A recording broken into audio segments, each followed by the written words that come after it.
Hey, everybody, this is Barry Mankin here with the Holistic Home Health Podcast. We're here in Nashville, Tennessee, and we've got a special guest with us today. We're going to talk about the real estate industry, how the effects of the environmental side of the business works with a real estate transaction. So we're going to talk about different scenarios, how things should go whenever you have clients that come up that have any concerns. And basically just kind of put things on the table, make it easy, talk about a process, make this transition smooth. It's so, sometimes it's so volatile or it's scary, so there's a lot of fear that comes around these issues whenever we deal with real estate. It's already hard enough.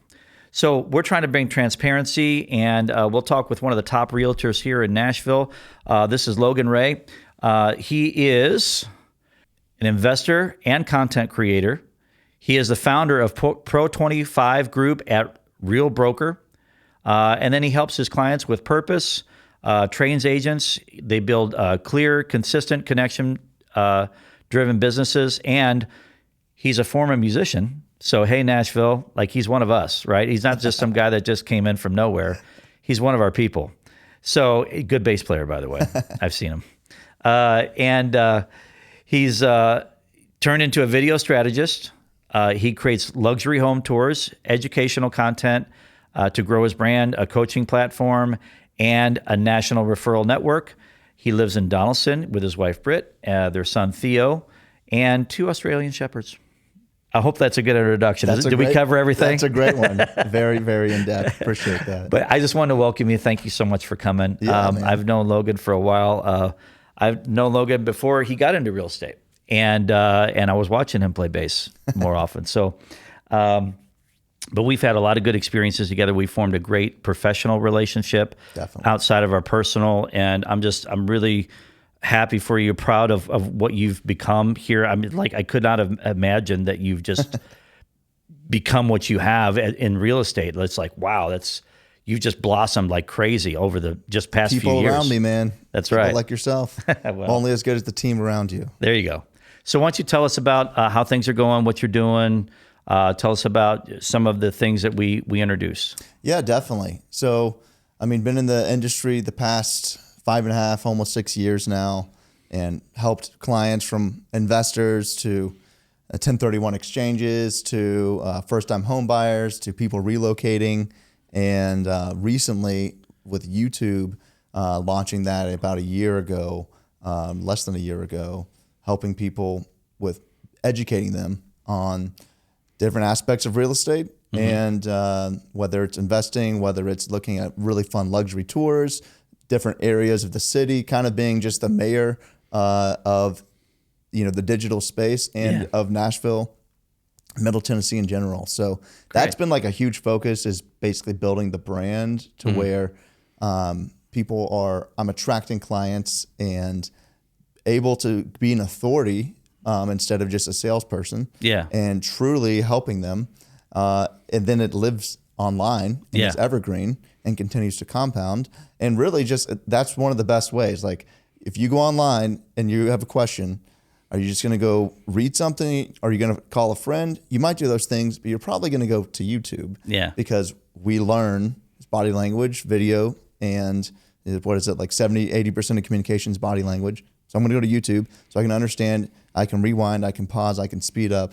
So that's one of the main reasons going there, is just like seeing how visually we can be transparent and help people.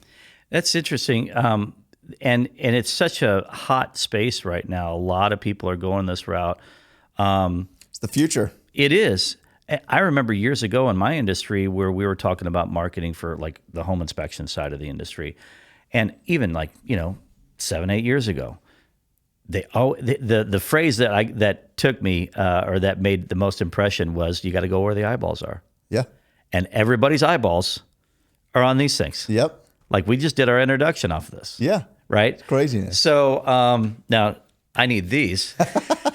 But anyway. Yeah. With that said, but you have to go where the people are, and back in the day, they would do more billboards because of traffic. Right. Right. But people, it's just our focus has shifted so much electronically. Yeah. And again, with video specific, we do video for this podcast too. So It's really like a great way to help because you can build a huge database and a lot of views, but that's also more people that you're impacting and helping. Well, and it's that experiential learning too. Yeah. It just brings that focus into that, which is how we really receive information. It's experiential now more than that's very true. anything. So. Yeah. That's why I'm so stoked that you're doing this and it's video. Yeah. So we can educate and this can stay on there and also help people, which is really the goal. Yeah. So they can move with purpose, move with confidence. Yeah. And not be stuck in fear for the environmental side specifically. Yeah. Yeah. Well, let's talk about that process. We've had several different podcast episodes where we have even highlighted the real estate side of this and what it should look like. But we haven't had a realtor yet to give us their experience and their take on it. We've obviously had a lot of experience and interaction, but we've talked about the benefits of doing something up front if you're going to list, to keep any hurdles. I was just at a place today, and literally high profile place, really nice property, and they don't want any problems. Like they're like, we don't want any issues. Let's look at it from an environmental perspective. Let's test what we got to test, do a good inspection, et cetera. And then let's just get some data that somebody else may come in as a home inspector and maybe not know what they're doing, which is very common in the home inspection industry. And then highlight or hype up, if you will, something and create some fear. Due to a lack of education, typically. So if we're on the front end of this, we always promote, if you're doing a listing, to if it makes sense financially, if it makes sense with the negotiation and all that, depending on each scenario, then let's just put things on the table. You know, whether that's a pre-listing home inspection or whether that's an environmental side, see what the radon levels are, see what the water quality is if it's on a well. See from a mold standpoint, because we're in Tennessee and it's molds everywhere, right? It's just, and let's just kind of find a baseline to say, okay, are there are really any things to be concerned with so that we can deal with it on the front end, shorten that gap in the negotiation, and you have control over it as a listing agent, as opposed to fear and time and a short timeline trying to make that gap a lot wider so everybody loses money, right, other than the buyer. The other side of it is if you're the buyer, you want to come in on that side and say, okay, these were flagged on the home inspection, whether our home inspection company does it or our environmental company comes in and supports a home inspector and just does the environmental side and just brings transparency to those things, especially when people are moving from out of state and they're not privy to our environment or just scared about that, or there's pre-existing health conditions. Any of those things are flags for an agent, which is what we always say, to be aware to say, hey, you have to have a good network of people that you can trust to say, well, let's just be proactive. Totally. And let's look at what we can look at on something that's not going to get hyped up, but we'll have total transparency. So what a lot of people miss is this is an asset that you're selling. Typically the biggest asset of someone's life. And your health, you have your actual house where there's hundreds of thousands of dollars that you paid for it. You're probably trying to walk away with a couple $100,000. Why not go spend and be proactive, a couple thousand or whatever it is, couple hundred, depending on what you do, to make sure that you're preventative, to make sure that there's no problems on the front end. You're going to hear me say this phrase a lot, but clarity brings peace.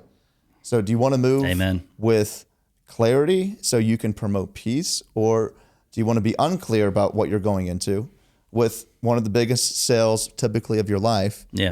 And then opposite of peace, fear, chaos. Like, I don't want to do that. And so that's why on the listing side, being preventative, being as proactive upfront as you can, so important. And it can save a lot of headache, a lot of negotiation.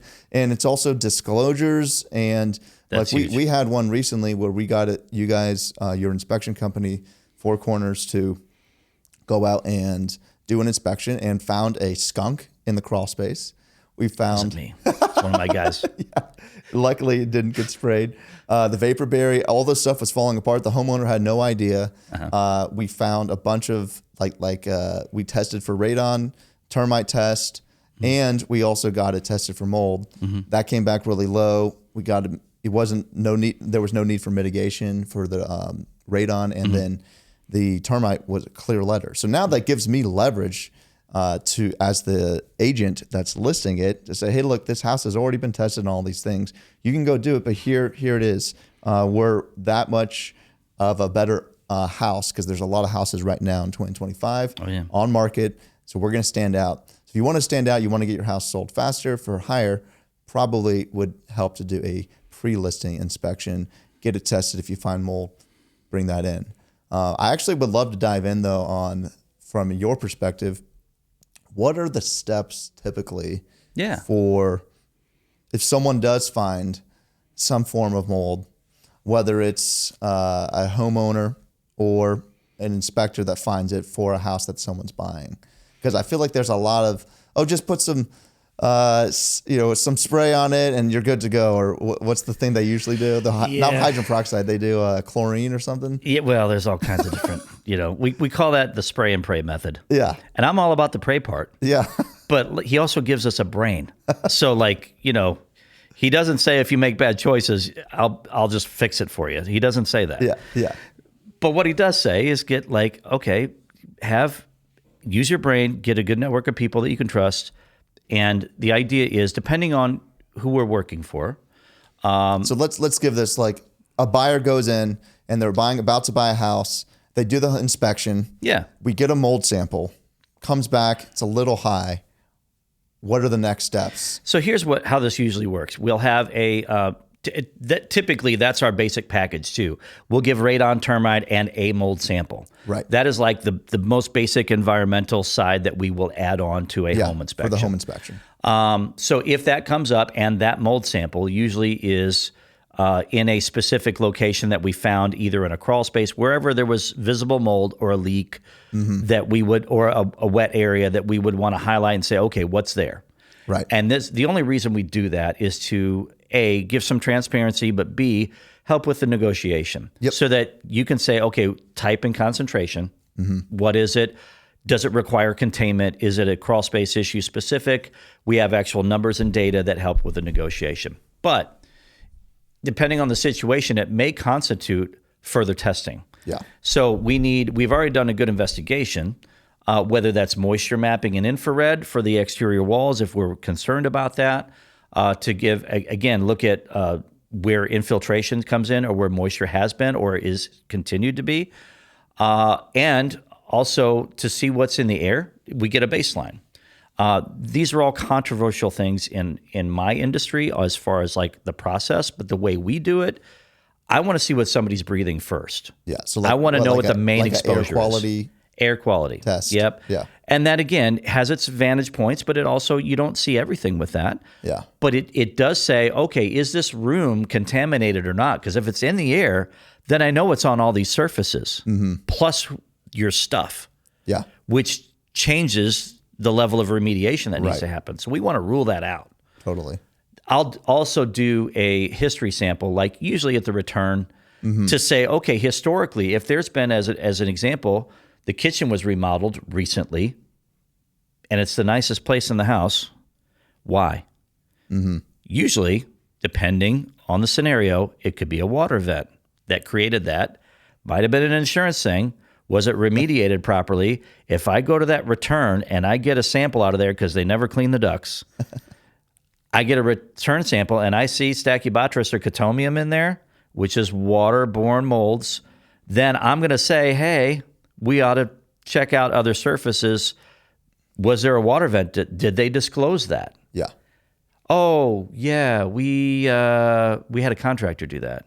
Well, it wasn't a remediator, which means they spread it everywhere, and it gets spread into the HVAC, which spreads it to other locations of the house. Yeah. So it's all about where does it go? And being able to investigate that on the front end, it just means we have to reassess. If we have something that gives us a reason, now let's just get a broader look at where the mold is and where it isn't so that we can say, okay, this room has to be contained, treated with an removed the mold with an antimicrobial. Maybe we investigate behind a wall, under some cabinetry, whatever, but at least it helps us hone in on a location. Yeah. So that's kind of how that should work. Yeah. To get more diagnostic. Pretty in depth versus just like, visually seeing, there's mold there. I like the taste test method. A lot of these inspectors will come in and be like, no, that's not aspergillus. Man, so you go in there, you get all those in-depth tests done, then you go back to the homeowner or the future buyer with these results, and then what's next for? So other than what knowing, would be the next step? Like once you find out the results. Yeah. So other than knowing where to do it and why to do it and how to do it, having a method to where you're going to get it. Then it's really the interpretation of those results. That's big. Guess who doesn't know how to do that? Home inspectors. Right. Unless you have the environmental training and you have the certifications to be able to identify and understand the building science, my opinion, no home inspector has any business doing environmental. Yep. If they don't know what they're doing, why they're doing it, they're doing a disservice. They don't know how to interpret the lab results. They just usually say, oh, here you go. Here's your lab results. It looks like Chinese. Like, what does this mean? What are these words? What do these numbers mean? Is this actionable or not? Nobody is able to do that unless you're trained to do that and give people good information and back it up. So do homeowners and buyers, do they need to give that to an environmental specialist every time?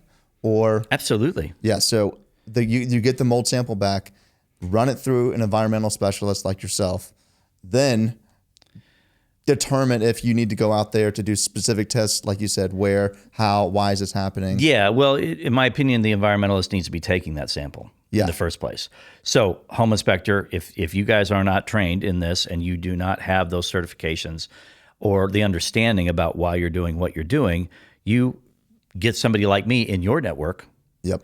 Or somebody on our team in that network to kind of cover that from a liability standpoint. Okay. That's not good for the inspector. It's not good for the agent. It ain't good for the buyer or the seller. Yep. Because nobody knows what they're doing. Yeah. And if we're going to be an authority in this, somebody has to wear the hat. Yeah. And so interpreting that is huge. Yep. So, and then if somebody else takes a sample and they just call in, hey, will you tell me what this means? Well, I don't have any context. Got you. So I can see what that is, but I can't tell you why, how, where, what was the situation. All of that plays into that sample. There's so much that goes into that. So get the inspection done, then get the mold sample done by an environmental specialist. Yeah, we can do it at the same time. But it would just be somebody else on their team. Because this is something where I've had to extend my inspection period several times for further testing. Right. Which is something that I think some people don't seem to be aware of. Yeah. But once again, this is the biggest purchase of your life. Yeah. You go buy a car, you do a purchase inspection for a car to see if there's anything that's wrong with it. Yeah. How much more for a huge house? Oh my gosh. that has, been around for whatever, even if it's new construction. It's the biggest investment of your life. With the myth of new construction doesn't have mold. Baloney. Mold's everywhere. Yeah. I really want to dive into that too. Yeah. Because there's some crazy stuff. There's mold on this bottle right people here. Believe. What's this? Oh. So that's here, and here's how I see this, and you can tell me what you experience with this. But as an example, the inspection period gets pushed out because they really want to know these results. They pay for that on the front end. Yep. Because they don't want to find out something bad after they make the deal. Yep. So what do? Hey, we got to push that out. And there's different ways that we can change that process and different levels of diagnostic and timeline for that from the labs, et cetera. Because we have so many different ways that we can do diagnostic and testing. But with that said, what happens is that gets pushed out, the pressure builds, right? Now, agents get nervous, Yep. buyers get nervous, sellers get nervous. Home inspector doesn't care. Yeah. He has, and we've said this before, the home inspector gets the smallest piece of the pie of this whole transaction, but that's a different argument. With that said, all the liabilities, like, all right, who's gonna receive this liability if something's wrong? So again, if you have confidence in the people that you're dealing with on the front end and you're preventative with a process and everything, because it's going to happen anyway, you just want to be in control of it. Right. That way we can say, all right, what do we need to do? Yep. But if you have to push it out and then now you're trying to find people to give you a bid if it's bad, right? So and the stress level goes up, especially, again, the agents. If they don't trust the process or they don't have integrity like some agents do, that can get compromised. Yeah. And then all of a sudden, well, it's mold's everywhere. It's not that big a deal. Or do you really need to blah, blah, blah? Or somebody can't get there. Like if the incentive is money first, you're going to make compromises. If the incentive is a healthy home and a good practice and good integrity for your business and trying to help people, the money's going to come. Right. That's what I tell people all the time. And if we're preventative on the front end, it'll be a healthy process for everybody with less stress. Yeah. And the more intentional we are on the front end, we just talked about, my last podcast, talked about that in the body. Being preventative in the body helps you deal with oxidative stress. Yeah. And these stressors are financial, right? But it all plays into the same thing. If we get it on the front end, it's going to help the whole process. And so what happens is when they make compromises, it blows everything up. People get irate. People get angry. And then they expect the inspectors to jump through hoops. And it's like, well, we have a business too. We have a schedule. We have other people that we have to serve. Right. Let's be intentional on the front end and schedule this on the front end. Yeah. Because then everybody's got to squeeze through this little timeline to hopefully get to what they need. And then if it throws a wrench in the works, everybody's angry. Yep. So we're trying to prevent that. Right. I think it's so important to get inspections, everything tested that you want. And like ultimately, like if you're the home buyer, you're the one buying the property. How much detail do you want to spend on the front end to make sure that this is a wise decision? Yeah. Clarity brings peace. Let's get some more clarity. We don't know the facts. Let's get some more tests so we can have the facts and then move forward once again with confidence, making sure that they're comfortable. And I think as an agent, they need more teams like yourself that we trust and that we rely, but also I'm a professional real estate agent, not a professional environmental specialist. So I can't perfectly educate. I'm more educated, and that's the goal of this, but bringing in the professional to calm their nerves because they just go on Google or ChatGPT and interpret the results. Yeah. And this is that type of mold. Let's move on. Especially, I would say, for people relocating here from elsewhere, from the West, the refugees, right? Yeah. As one of my clients from California called it. Yeah. I'm a refugee from California, man.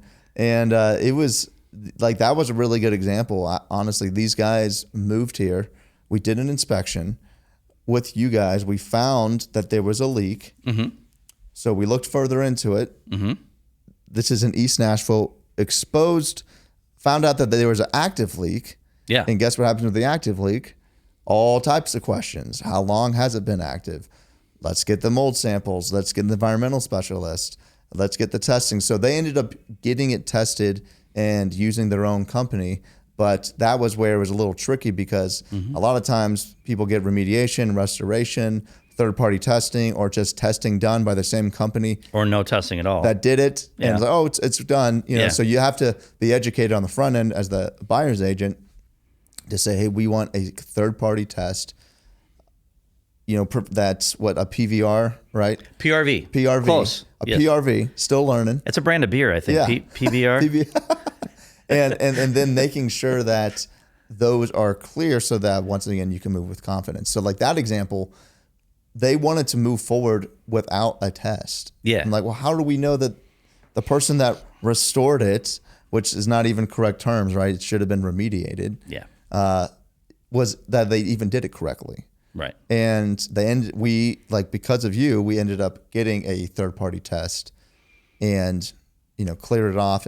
But that was probably like almost killed the deal. Like it was probably 15 to 20,000 worth of work. Right. And it's like, but if we didn't do the inspection on the front end or investigate, we would have missed that. And my clients were moving from California, but they were immune compromised. So that was really important for them. So we have a health issue. Yep.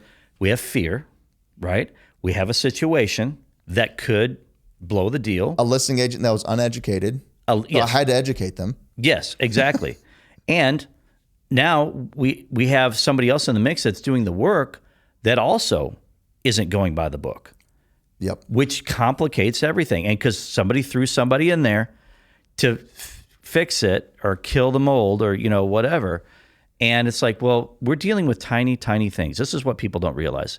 By the time you see, and we've said this many times, by the time you see mold, it's colonies of mold. Yeah. It's a lot. Yep. And so what you don't see is what we're looking for, especially if it warrants remediation.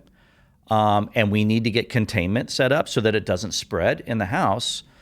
If it requires that, at whatever level, even if it's small, at least it's being controlled. Yeah. It's being trusted but verify.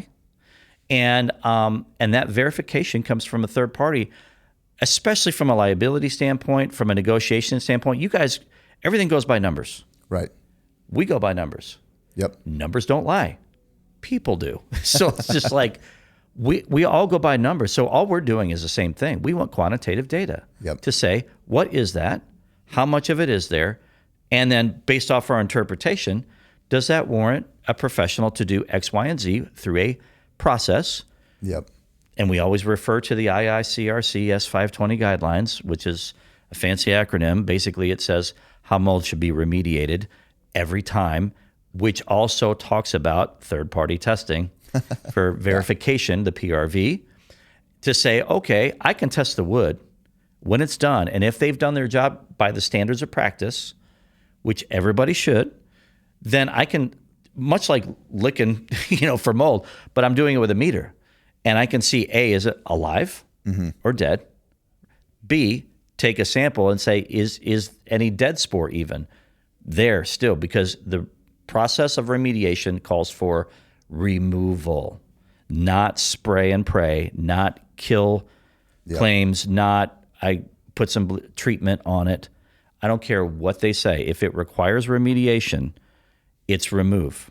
And if anybody does that without going by these standards, they are unprofessional. So if I run into a deal where we find mold and they're like, oh, we've got it removed, what are the questions I need to ask? Where's the data? Yeah. Who did the testing? Was it the same people? Conflict of interest? Did they do testing at all? We just had my contractor remove it. So there's no mold now. Baloney. Yeah, so that happens a lot. And usually somebody's in somebody's back pocket. Yep. And they're like, hey, I need you to come over and do this. Yeah, like, so hey, that might spend get my a deal couple done. $100. I don't want the deal to fall apart. No. And but nobody wants that. That's not the right way to do it. Not moving with integrity. Or Lawsuits. dealing with people that have an illness. Literally. You think it's going to calm their fears? Right. Absolutely not. Yeah. But I think a lot of agents, even on the buyer side, maybe are uneducated. Oh, the mold was removed. Awesome.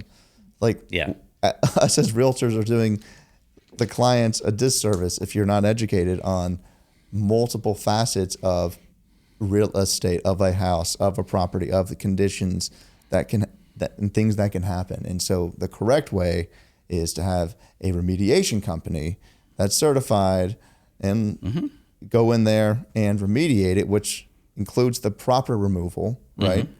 And then third-party testing. Yeah, and a remediator that will subject themselves to that third-party testing, because if they're confident in their job and their process, what's the problem? Yeah, we don't want the remediator to be the person testing. Big conflict of interest. Yeah. And I've run into that again with someone else where they're like, oh, he said it's good. Here's the test from him. Well, he has an incentive to do that. Yeah, exactly. Versus a third party that has no skin in the game. Yeah. And you go by Florida standards. You go by regulated state standards, basically. A regulated state doesn't allow any of this, right? All of these guidelines are followed to the T because there's legal obligation. I mean, there's legal ramifications if you don't. Yeah. And it's that authority is from the state itself, just like the home inspection. It's a state certified home inspection. Yep. But from an environmental standpoint, we're not regulated. Yep. So that's why anybody can say what they want to say as a contractor and say, oh, well, I did some training and I did this. Well, okay, what's our process? Whether it's big or small, what's our process and how do we define it? Yep. I'm in the definition business. All I do is sell the information. I do a great investigation and I diagnose and I say, this is exactly how it needs to be done. And then I will verify it. Yep. So I got no skin in the game. Right. All I want to do is be truthful and help people have a healthy home. Right. And if everybody's on board with that, it makes the process so much easier. Yep. And if everybody is preventative on the front end, it's even easier than that because then the problem doesn't even come up. So then this timeline doesn't happen. What would if I have a client who wants to list their property, what do they need to know to help be preventative for anything in the environmental side? Yeah. So what would be like the main things? Yeah. So deal with the disclosure of whatever history in the home is, whether it's before you or during your process. Leaks, define them. What happened, how it happened, was it documented appropriately? Mm-hmm. That is your history. No different than a Carfax on a car. Yeah. Right? Get the home facts. Yeah, home facts, right? So you can market that. Hey. All right, so take that out, Brad. business plan, hold on. GBT's looking. So basically, you want to do that, get your disclosure down, think about your preventative maintenance, anything that if there's water damage, period, even if it's small, identify it appropriately, do some moisture readings, etc. Have a contractor come out, or somebody like me, if you want me to investigate the house on the front end, much like a pre-listing home inspection, but do it from an environmental standpoint and look for the moisture, then that's not going to come up on the home inspection. It would be something acute if something happened, like a storm or something. Right. But any systemic issues or history, I should be able to get. Yep. Whether I do testing or not, it's up to them and their budget. How much information do they want to know? Like, no different than getting a diagnostic on your body. Your doc's like, okay, what do you want to know? Yeah. Let's find out. Yep. And radon comes into play with that. Radon, always, I just did that this morning again. If you're on a well, water quality. But those are kind of the big things. Anything else, gets into VOC territory, smells. What's VOC? Volatile organic compounds. So basically everything is off-gassing something, right? Mm-hmm. So other than like hazards with combustion, natural gas, things like that, it's just like you buy a new piece of furniture. It's that new house smell or the new car. That's all the off-gassing. Yeah. Like that's not good for us. So there's ways to deal with that, but and there's always solutions, always solutions. Yeah. But the idea is to identify those things. Usually we're dealing with water issues. Mm-hmm. Water issues can play into structural issues a lot of times. But, flashing, look at those areas, roof, air infiltration, any of those kinds of things that can bring moisture or tenancy in with it. Mm-hmm. HVAC is the big wild card with all that, right?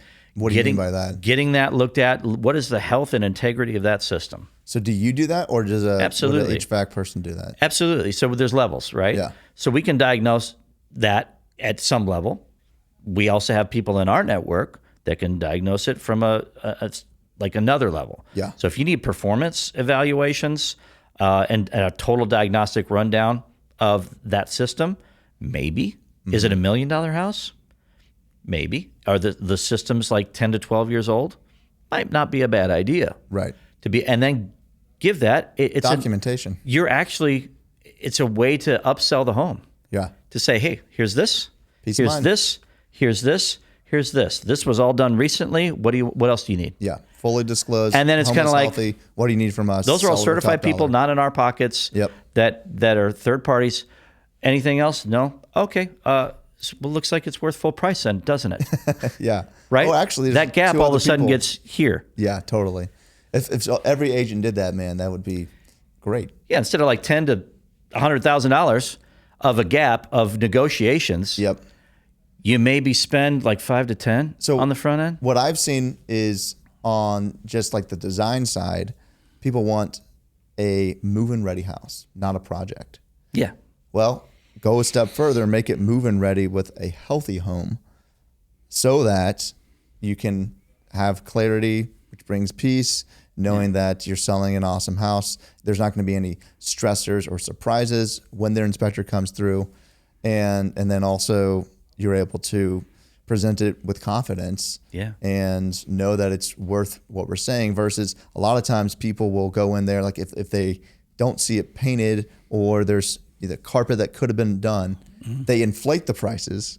How much more do they do that for mold, especially if they're not aware and educated, or any other type of thing, that needs radon, and we found some termites, and we found some water and foundation. That gap just gets bigger and the bigger and vapor bigger. barrier, and needs a French drain. Man, we're going to spend $75,000. Yeah. It's like all of that could have been preventative if you took time to educate and just on the front end. The days, I really, really believe this, and I said this on a previous podcast, I really think the buyers and the sellers are so educated right now. Like, any information is available, good or bad, right? So to bring an authority to have some transparency and actual truths associated with that, to say, okay, in the industry, this is what we look for, this is what we see, this is how things need to be done. The days of getting away with things for maybe certain agents are over. Yeah. Like, I don't want to, like, the whole concept before used to be, oh, we don't want to dig that up because we don't want to know, because then we have to disclose. Then we got to disclose. But I'm telling people, like, those days are over. Yeah.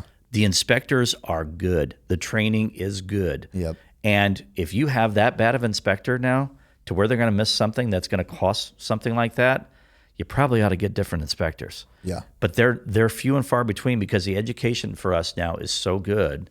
We're getting better and better and better on the home inspection side. And more of us are getting in on the environmental side, but we're doing it wrong. Mm-hmm. So much of it is not being done well. Why do you think that is? From an environmentalist.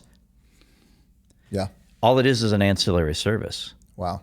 And our home inspection company does do the same thing. The difference is I have an environmental company, and we have all the certifications and the education and the experience to back it up and interpret it. Right. Where a lot of these companies don't. So if somebody's not certified in whatever performance that they're doing, whether it even radon or whatever, anybody that's dealing with any of those ancillary services has the certifications in our business for what they're doing, and at whatever level. So even if it's a sewer scope, I want that man trained on the sewer scope. Yeah. So all of those things play into, like, but it's not just the what, it's the how. Yeah. Right? Yeah. Always.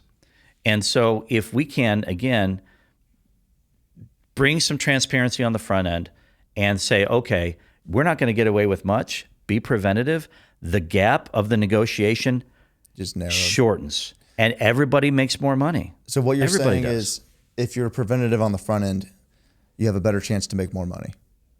Yes. And be healthier. Yes.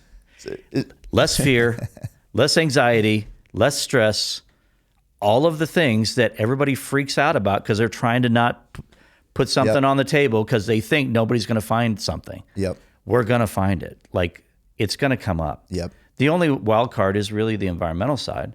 But especially if you have sensitized clients or immune compromised clients, to me, it's a non-negotiable. Like, if you're not doing it on the front end, you're doing a disservice. Yeah.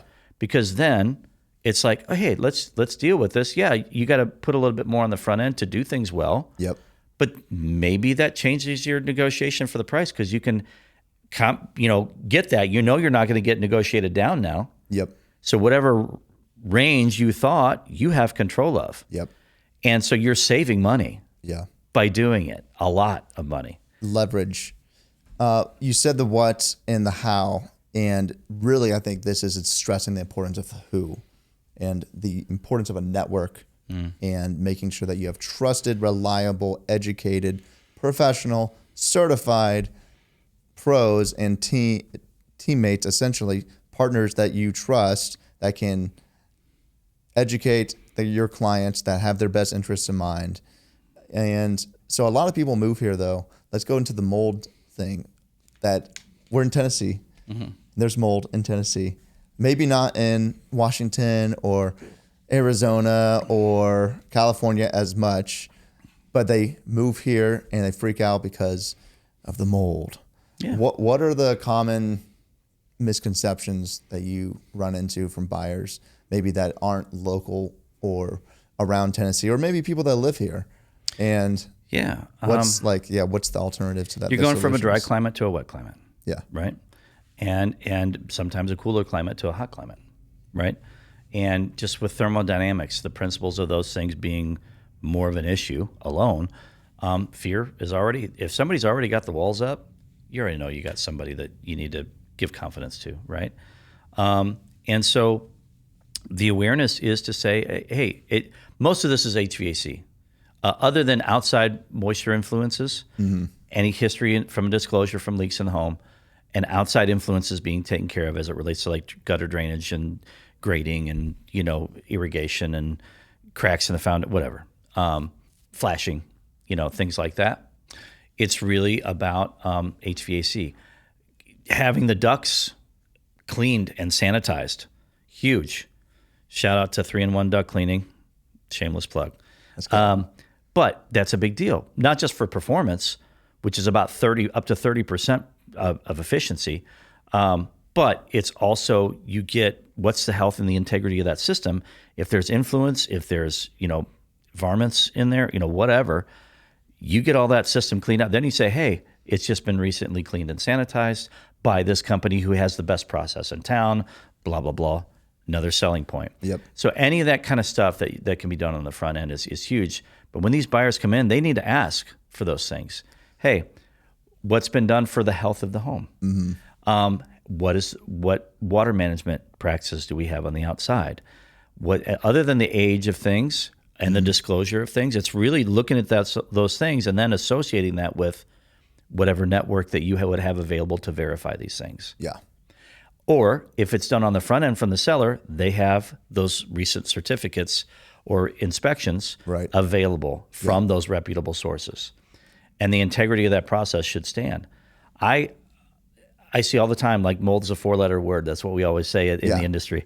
What do you see from your people in your industry? Like how do they deal with this? What are their fears? What is their opinions? Usually it's like, oh, the house has mold. All right, we need to move on. We want to buy a house without mold. And mold's everywhere. They're like, well, so I've tried to educate people on that. And that's why bringing in a professional, having you explain that is really helpful. Yeah. But sometimes they don't understand that. And I think once again, being educated on, hey, there's different types of mold in different levels. Which ones do we need to be aware of? Which ones do we need to take serious? And then what's the plan if we are going to buy this house? Like, do we need to get it encapsulated? Do we need to get it remediated? Do we need to have a dehumidifier installed? We need to get it third-party tested? Do we need to get the drainage situation figured out? Get a French drain? Like all these questions that could build up, but we don't have to be afraid of it. We're just more informed. So a lot of times fear rises up because of lack of education, but then also just not understanding that there's mold everywhere. Yeah. But that you can live with it and be okay. Yeah. Now, what are the levels and what are the types? Like something too, I feel like that you've shown me is like having a moisture reader, healthy things within your home that you can then actually be aware of. What are other things for people that want to be aware of a healthy home that they need? I'm sure you've gone over this in the past. Yeah, we do our top 7 things that we tell everybody to do. Again, ducts need to be clean and sanitized in this state, especially, but this climate. Low MERV filters, unless your system is designed specifically for that restriction in line or something like that. Some level of depending on how new the house is, combustion air makeup with filtration and dehumidification or ERV. Yep. That's all coming for all houses. Yeah. That's coming. So only the new houses are really getting this stuff, or ones that have been adapted. But as we deal with energy, we pay for it in air quality. And now the codes kind of mess with this, because we're not codes people. We're fire, health, safety, performance, structural. That's what we look at as home inspectors. But as environmentalists, it's all about, what's the biological load, what's the building science, what's happening with all these influences. So fresh air makeup is a big deal, how that happens. And then the cleanliness of the house, that's big. Wow. Like just a clean house. If it's got a smell, it's coming from somewhere. Don't get those Glade plugins and put them everywhere. There's more chemicals in that thing and it's worse. Oh man. So, and then you're putting the oil in the air and just sticking all those smells to the oil and we need to get to the root. Right. And remove it. Usually it's carpet and ducts. Yeah. On most houses. Those are the big ones. Yeah. And then if you put a restrictive air filter and everything sweats and condensates in the summer, and then it exacerbates that smell. It just smells like dirty socks. Yep. Right? So the health of the HVAC, integrity of that system, the cleanliness of the home, again, outdoor management, all of those things come into play. And then we're measuring the relative humidity. That's something you as a realtor can do, and just have a moisture meter with a pin and a surface on it and maybe relative humidity. So you walk into a house and you're like, if you don't feel well, there's a reason. Yeah. Right? Is there a level that, hey, if it's below this, you should probably be, very cautious? Or if you're in the upper 60s, mid to upper 60s, you got a problem. Yeah. Like you still have problems, but like big problem as opposed to little problem, because there's levels of all this stuff. What's the ideal range for moisture reader? 50, 45 to 50. So that's what you want everything at all the time. Okay. So it's FIFDY. Got it. 50. Or fit, yeah, maybe not that. The F is silent, the second one. F50. So if you keep things in that range, you're not growing things. That on the moisture scale, that is the least amount of viability for your viral, bacterial, or your fungal content to be able to continue, right? So you want to keep all that at bay. Yeah. So you're not. It's food and water is all we're dealing with as it relates to mold, right? So you manage the food, clean house, clean ducts, right? Then you manage the water. Yeah. Moisture in the air, moisture coming from a surface, a leak, crawl space sucks it up.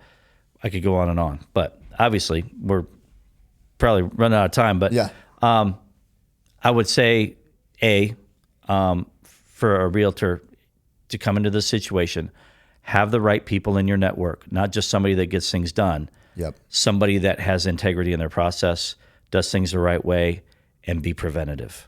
Yep. As much as possible. So you have your people, they have their process, you trust the process every time. And then do as much as you can on the front end.